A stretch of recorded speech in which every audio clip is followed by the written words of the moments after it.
இன்னைக்கு இருக்கிற இளைஞர்களை பார்த்தீங்கன்னா, அவங்களோட லைஃப் ஸ்டைல், அவங்களோட சாப்பிட்ற விதம், நல்ல பலசாலி இருக்காங்க, இல்லைன்னு சொல்லல. அவங்க ஜிம்க்கு போறாங்க, நல்லா ஒர்க் அவுட் பண்றாங்க, ரன்னிங், வாக்கிங் எல்லாம் போறாங்க. ஆனா நீங்க ஒரு விஷயத்த புரிஞ்சுக்கணும். நம்மளோட பிசிக்கல் ஸ்ட்ரென்த்துக்கும், இன்டர்னல் ஸ்ட்ரென்த்துக்கும் சம்பந்தமே கிடையாது. இது வந்து நெறைய பேருக்கு தெரியறதில்ல இது. என்கிட்ட நெறைய இளைஞர்கள் வராங்க. நல்ல ஹைட் அண்ட் வெயிட்டா இருக்காங்க. ஆஜானுபாகுவான உடம்பு இருக்கு. வராங்க. ஆனா கல்யாணம் நெருங்க நெருங்க அவங்களுக்குள்ள ஒரு பயம் வந்துருது. என்கிட்ட வந்து சொல்றாங்க, "ஐயா எனக்கு வந்து இன்னும் 10 நாள்ல கல்யாணம் இருக்கு. இன்னும் 1 மாசத்துல கல்யாணம் இருக்கு. ஆனா, எனக்குள்ள ஒரு குறை இருக்கிற மாரி ஒரு ஃபீல் ஆவுது டாக்டர். எனக்கு வந்து ஏதாவது ஒரு ட்ரீட்மெண்ட் குடுங்கன்னு" கேட்குறாங்க. இந்த மாரி அவங்கள பார்த்தீங்கன்னா, ஒரு மலைய கூட பேத்து எடுத்துக்கிற மாரி இருக்கு ஸ்ட்ரென்த்து, பிசிக்கல்லி. ஆனா உள்ளுக்குள்ள அவங்க ரொம்ப வீக்கா இருக்காங்க. இதனால அவங்க என்ன ஆகுதுன்னா, சைக்காலஜிக்கல் பாதிப்பு ஏற்படுது அவங்களுக்கு. ஸோ, அவங்களுக்கும் வந்து நான் சஜெஸ்ட் பண்றது என்னன்னா, இயற்கை மருத்துவம். இப்போ இருக்கிற லைஃப் ஸ்டைல் பார்த்தீங்கன்னா, தாம்பத்தியம் தடை ஆகுறதுக்கு நிறைய காரணங்கள் இருக்குமா. அதாவது இப்போ இருக்கிற இளைஞர்களோட லைஃப் ஸ்டைல், லேட் நைட் பார்ட்டிக்கு போறாங்க.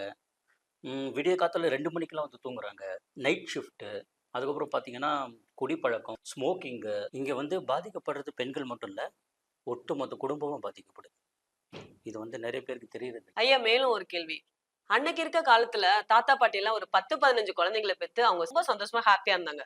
ஆனா இன்னைக்கு ஒரு குழந்தைக்காகவே வந்து ஹாஸ்பிடல் தேடி அலைஞ்சிட்டு இருக்காங்க. அதுக்கு காரணம் என்னன்னு சொல்லுங்க?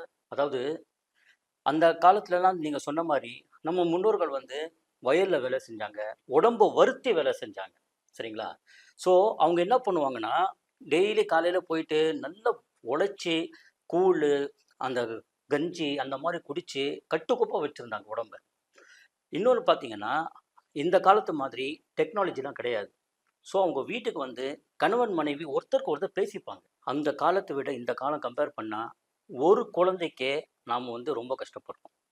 நம்மளோட லைஃப் ஸ்டைல், நம்மளோட உணவு பழக்கவழக்கங்கள், ஸ்ட்ரெஸ், டிப்ரஷன் இது எல்லாம் தான் காரணம். ஐயா, இவ்ளோ நேரமா தாம்பத்திய உறவுல உள்ள பிரச்சனை என்ன? அது எதனால் ஏற்படக்கூடிய காரணங்கள் அப்படின்னு நீங்க சொல்லிட்டீங்க. இதோடைய பயன்கள் என்ன அப்படிங்கிறத நீங்களே நம்ம மக்களுக்கு சொல்லுங்க. கண்டிப்பா. நம்ம லிவ் முஸ்டாங்க பத்தி முதல்ல நான் ஒண்ணு சொல்லிக்க விரும்புறேன். ஒரு யூனானி மருந்துங்கிறது, அது எத்தன வருடங்களாக இருக்கிறது?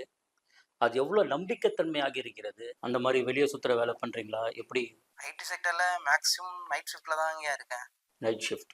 இப்போ நீங்க நைட் ஷிஃப்ட் தொடர்ந்து பண்றதுனால, உங்களோட ஸ்டாமினா, உங்களோட ஹார்மோன் லெவல்லாம் ரொம்ப கம்மியா இருக்கு.